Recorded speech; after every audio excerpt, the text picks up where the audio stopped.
So the final sections of the work capability assessment. So we've got sharing information about your health condition. This is about information about your health condition can be shared with the DWP or the healthcare professionals that work for them, or no, it cannot be shared with the DWP or the health professionals working for them. So essentially it's asking, do you give your consent for your doctor or other relevant professionals to give DWP more information about your health condition? It is entirely up to you what you choose to do with this. I recommend ticking yes, because it does make the flow of information a lot more easy, but it would be useful to you to make sure that you are kind of up to date on what information is contained in your medical records. And of course, you can change your mind at any time. You don't, consent can always be retracted at any point, and you can yourself lawfully ask for any information that's being held on file about you from your doctor or the DWP or anybody else under the UK GDPR rules 2021. So you don't have to give consent, but if you want to, then that's absolutely fine. It can speed things up on some occasions, not necessarily for the better, but at least you get a decision quicker, even if it isn't the condition that you, the decision that you want. So there we go. And of course, make sure you sign and date that section. Otherwise, they will not be able to process your form. Face-to-face assessments, generally speaking, the vast majority of people will have either a face-to-face or a telephone assessment.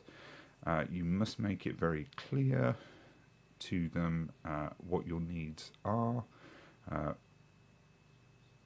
Generally speaking, assessments should happen on the ground floor anyway, but you must let them know if you have any difficulty with going up or down stairs or using a lift, anything like that. You must also make it clear if you need a sign language interpreter, or if you require a healthcare professional of the same gender as you. And that might be on cultural or religious grounds, or it could be due to trauma, something like that, which they don't mention, but is one of the things there. And they will try their best to provide one for you, but it may not always be possible, so do bear that in mind. You could, in some circumstances, request a home visit, and you can also request for your assessment to be recorded on tape or CD, or where possible, digital formats. If it's done over the telephone, they should be able to do that over the telephone a bit more easily, but it really does depend on the area that you live in and what services and resources are available. If you need another language, then you need to tick this box, though if you do speak another language, I would recommend trying to find your own interpreter if possible, because whoever it is that happens to be administering the face-to-face assessment, whether that's Capita or Maximus or any of those, they tend to not be the best at finding interpreters in your language. So having one generally would help if you can find it yourself. Also, make sure you list any dates that you would not be able to attend a face-to-face assessment, as much as you're able to tell them within the next 3 months, generally speaking. Once they've received this form, possibly even before they've received it, they'll be in touch with you to have the face-to-face assessment around that period of time, so that you are able to get a decision in a reasonable time frame.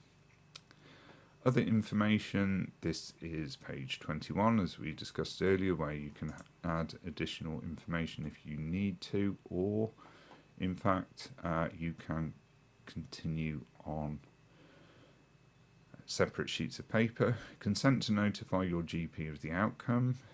You can tick no or yes for this. It's entirely up to you, and of course whatever you choose here, if you sign and date, that's fine, and they will do that. If you don't, it might hold up your claim. And of course the declaration to declare that you've read and understood the notes and the form, that you understand that you must report all changes in your circumstances as soon as they happen, as it may affect your entitlement, and that if you give false or incomplete information or fail to report changes in circumstances promptly, it may be your universal credit may be stopped, reduced, and any overpayment may be recovered.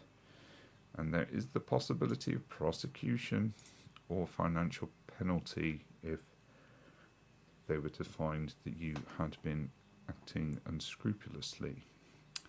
And they also may use the information that it has now or may get in the future to decide whether you're entitled to this benefit, any other benefit you have claimed, or any other benefit you may claim in the future, which is nice to know. And again, sign and date.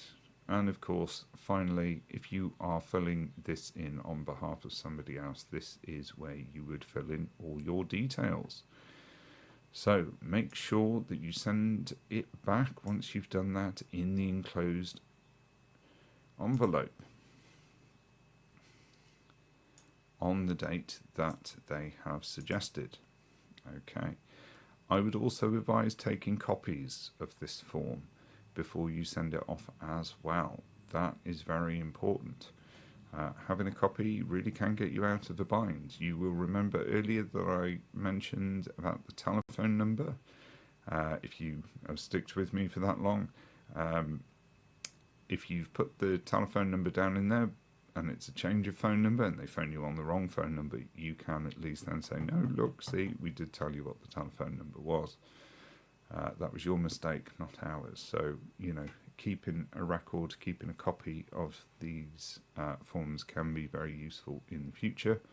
And of course, this is the section where the healthcare professional, which may be a GP, hospital doctor or clinical nurse, would fill in to give them the information about your cancer treatment, and they would also sign it and use a stamp or hospital address there at the bottom as well. And that is the work capability assessment. Oh, what fun we've had together going through that today. Hopefully you found this of help to you, and if there's any other things that you think you would benefit from, then please do let me know. And of course, if you have found this video helpful, please like, share and subscribe. Those subscriptions do help me out quite a bit, so yeah, please do so, and don't forget to click the notification bell so you can be notified of when I am going live to do my live Q&A shows. So yeah, they're always good fun and we have a lovely community. So thanks for watching this, and see you all again soon. Do take care and make sure, and well, best of luck with your application, and yeah, keep fighting the good fight. Bye for now.